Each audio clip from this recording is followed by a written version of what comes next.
Welcome, ladies and gentlemen, to Season 2 of Juneteenth, where it all began right here in Galveston Island. I'm Nolen Davis, and I know you're not used to seeing me.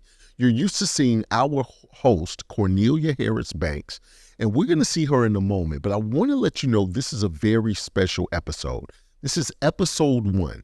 We're going to talk about what we learned in the first season, what we're going to learn in this season, and we're going to learn a little bit more about our host. And without further ado, we're going to bring our host on. Welcome, Cornelia Harris Banks. How are you today? I'm doing just great today. All right. So you are a part of a nonprofit organization that's right there on the island that was the brainchild of this whole thing. Tell us a little bit about that. Well, there are about 14 of us, and 4 are very historically minded. And we actually all went to Catholic school together. Okay. And it's just been a means of calling each other and talking and Zooming and so forth. And because we have such a good relationship with each other, we decided to put our monies together and start the 501c3. Okay, and what's the name of the organization? The organization is Galveston Island African American Treasures, because we felt very comfortable that there are so many treasures on the island that many people don't know that they exist. Right. And so that's was the brainstorm for starting the organization. We were then going to seek out money so that we could take on projects on the island to preserve our history. You know, you can't do the future or deal with the present unless you know what happened in the past. Absolutely. And Galveston is so unique in its own way, and we never think about it, you know, as an island. It's just the city in Texas. Right. But in its humble beginnings, Galveston was just a mecca for history and for African Americans. So Juneteenth was pretty much started right there in Galveston, and you all don't get the recognition for it, and I get that. And so that's one of the reasons that we're doing this. Yes. Well, why was Juneteenth such a passion project for you? Well, once we began really practicing the historical event 40 years ago, actually, when it became a state holiday. You know, those of us who are African Americans in the state of Texas have always understood what Juneteenth was about. But in Galveston, there was 2 representatives, Earl Edwards and another gentleman that's from Galveston. His name escapes me, but I'll get it before we finish this year. And Doug Matthews and his son really worked on this activity that we've been doing for 40 years. So once it became a national holiday, which some Galvestonians helped to do that, well, actually, Miss Opal from Fort Worth Mm-hmm. is the person who actually did the walking and talking and making sure that people understood that Juneteenth needed to be a national holiday. Right. So once it became a national holiday, and I'll say everybody knew that it began in Galveston. This Right. is where all of the actions happen in order for the Emancipation Proclamation to have been read. But once they did, they went down I-45, which is the corridor of where I would say the slaves or people of color started moving when they were able to move. Right. And so they moved on up to Houston, where Houston has a park called Emancipation Park, which was the park where many African Americans went to serve, went to have a party or a barbecue or to celebrate celebrations. And then they started, churches and high schools and so forth in the city of Houston. But I felt that we were forgetting that on the island where it was first read, that we were forgetting that there are situations in Galveston that exist that needed to be told. And Right. if we were not told, you've heard on many occasions that we had the first African-American high school that was in the state of Texas. Right. And people came far and near just to go to high school. And so it's records, it's in history. But instead of, it's just been said, this is where Juneteenth began, but we're just going to run on up the road and talk about all the activities that continued. And that was because an island was different. It didn't really have the kind of plantations where people had cotton. Now, we had the people who had the cotton gin and kept the cotton. You can still come to Galveston and see where the places where cotton was kept, and some are still there now. Mm-hmm. And the families that existed during that time, that were the persons who, we don't like to say these days, but they were the persons who were sort of had to do with slavery. Right. And so that was my intent, just making sure that everybody understands that it was just because it began, there were many significance. Even the majority of all the African American churches, their denomination began in Galveston. Right. And we learned about that in the first season. Yes. Right? Yes. As we looked at the first season, we learned about the first African American high school. Yes. We learned about the first, I believe, Baptist churches. Baptist, Methodist, Catholic. Right. All the first African American churches of different denominations. Yes. Right there.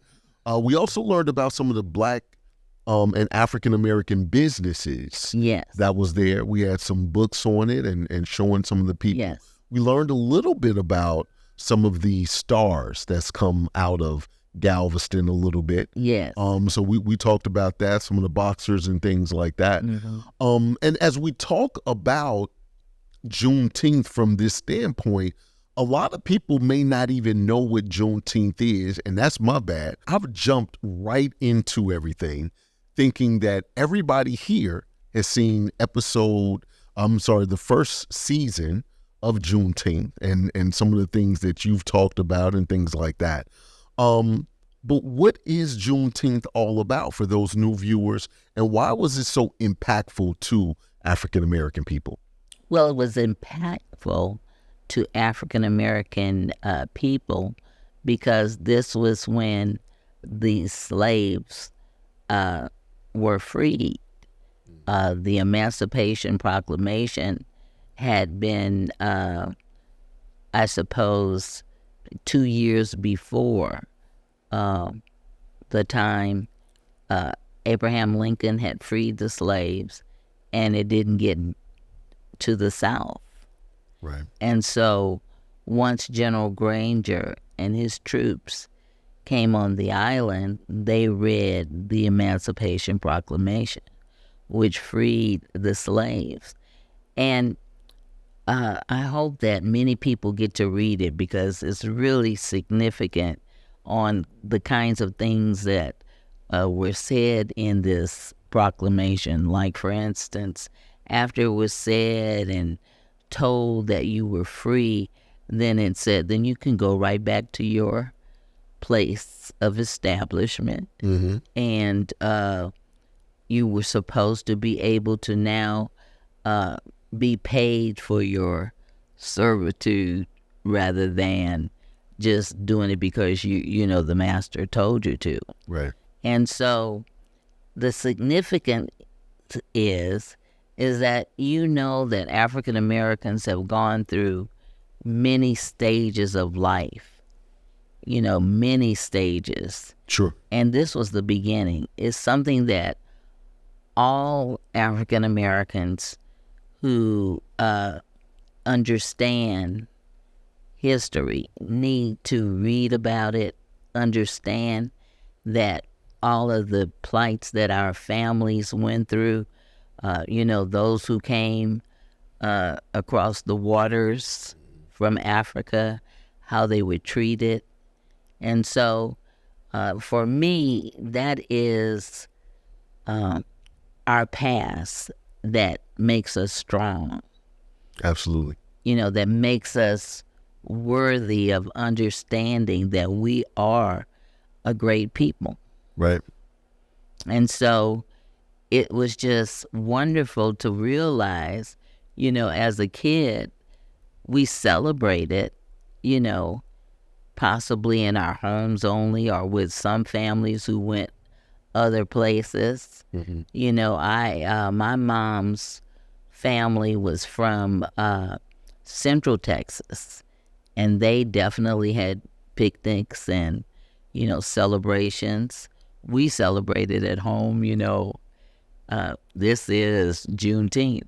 Right. And as I told you in my first, in the first episode, when I went to college, I did not know that African Americans across the world didn't celebrate Juneteenth. Right. And I was in college in Los Angeles, California, and Juneteenth came around, and I had to call home and said, these folk are crazy.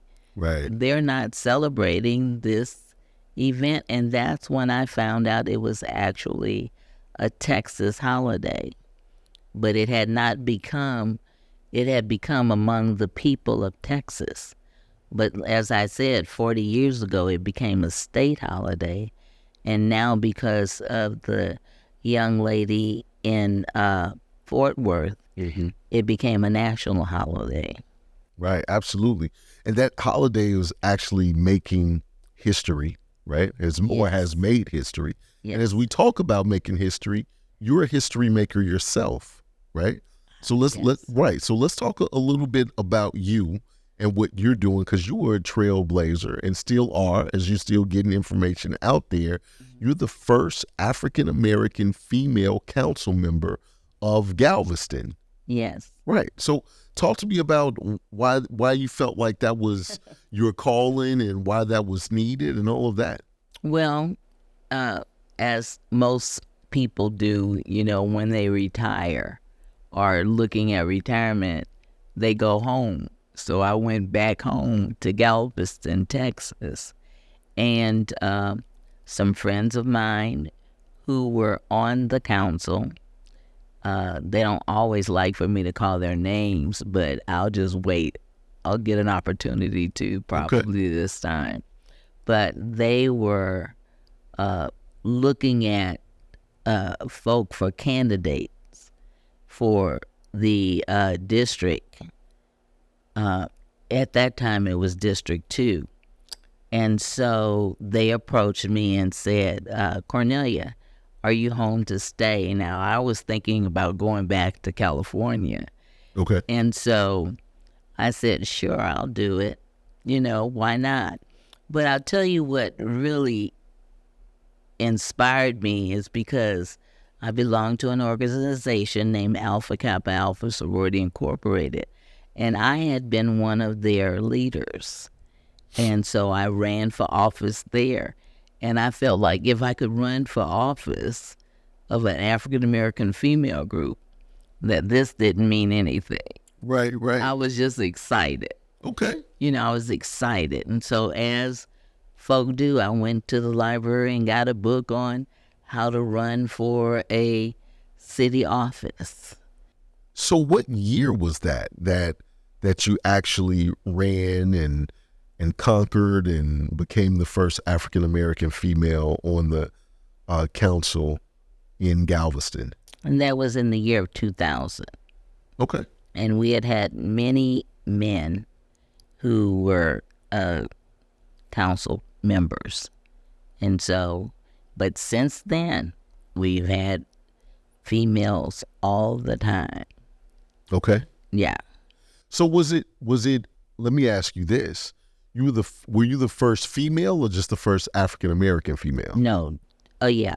African-American females. Okay. We had many females. Yes. Okay. That's what I wanted to make sure. Yeah, we did. All right. Well, cool. It's one of those situations where you sit at the feet of our elders, right? Yes. And a lot of times people take things for granted and not know what you had to do to pave the way for the younger generations. Yes. And so now a lot of times the younger generations these days just take those things for granted and just say, hey, I'm entitled to this or I'm entitled to that. Mm-hmm. And at some point in time, people didn't even realize what we had to do to break those barriers, yes, to open doors for the rest of our people. So first and foremost, I want to say thank you for absolutely doing that.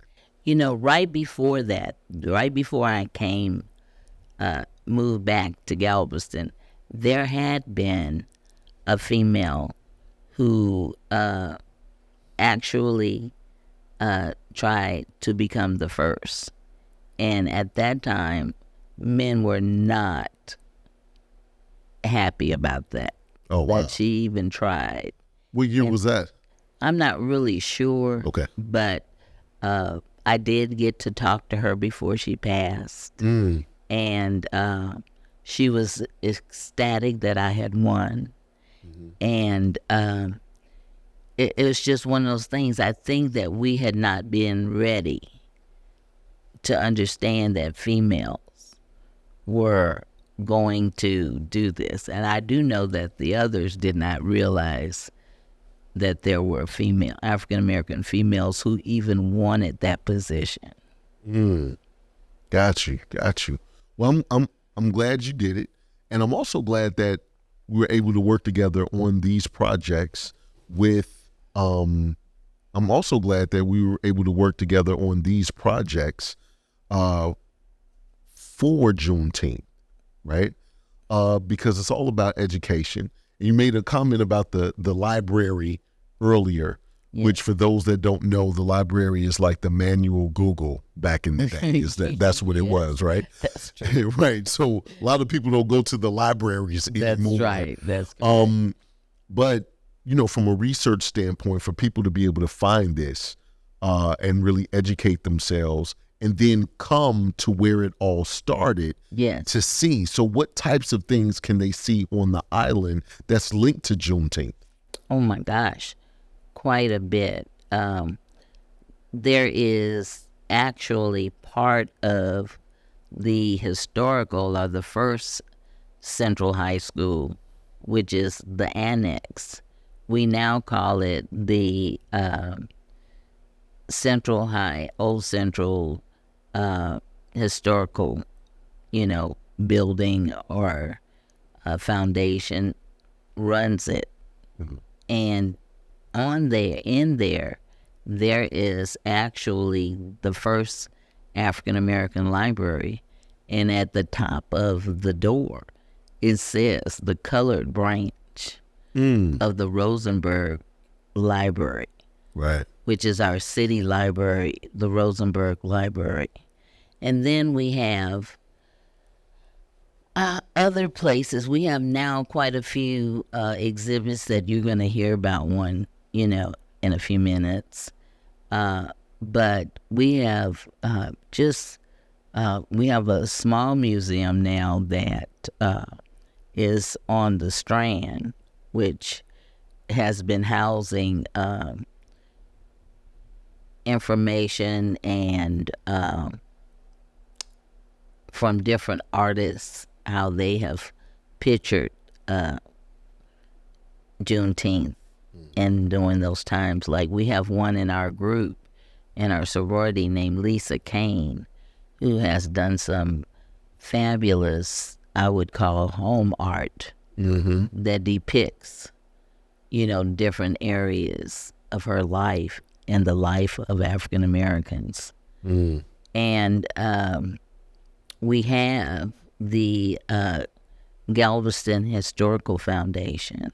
Okay. And in the Historical Foundation, there is an African American committee part of that foundation, and they have done quite a few works to preserve things that have happened on Galveston. They study all the time.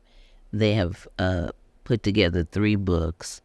There are other people who have come to their meetings, and there are, I think, videos that folk can get from them. Right. And see.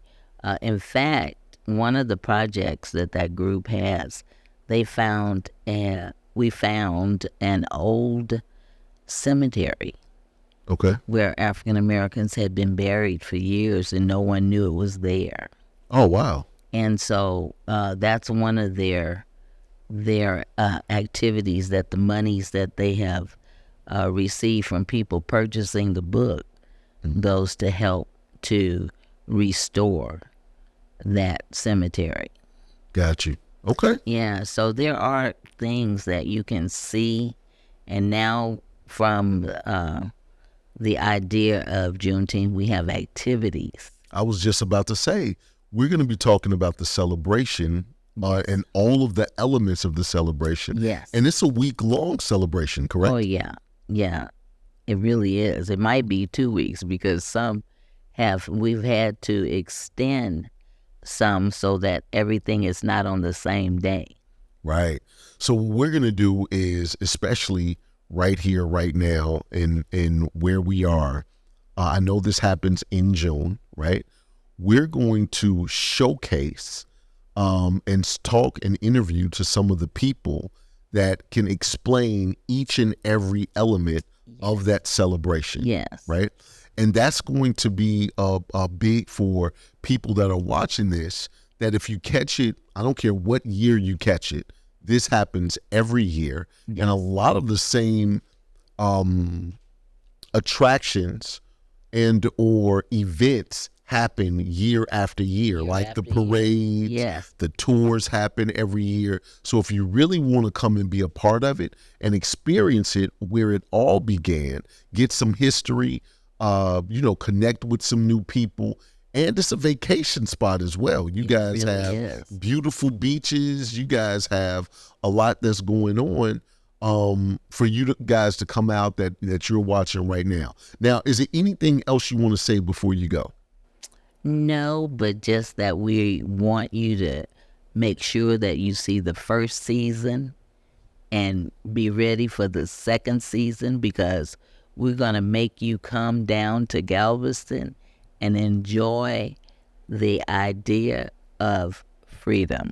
Absolutely. Miss Cornelia Harris Banks, I absolutely want to thank you for blessing my studio, coming in here, giving us all this information. And giving us the opportunity to be a part of something that's so historic and that was so impactful to African Americans. So I want to thank you guys for tuning in. If you have not seen season 1, you definitely want to watch season 1 to get all of the background and all of the history. This one is going to still give history, but it's also going to talk about what you can see, participate in, engage in, and experience right there at Galveston Island. I'm Nolen Davis, and until next time, love to live to love, and be well.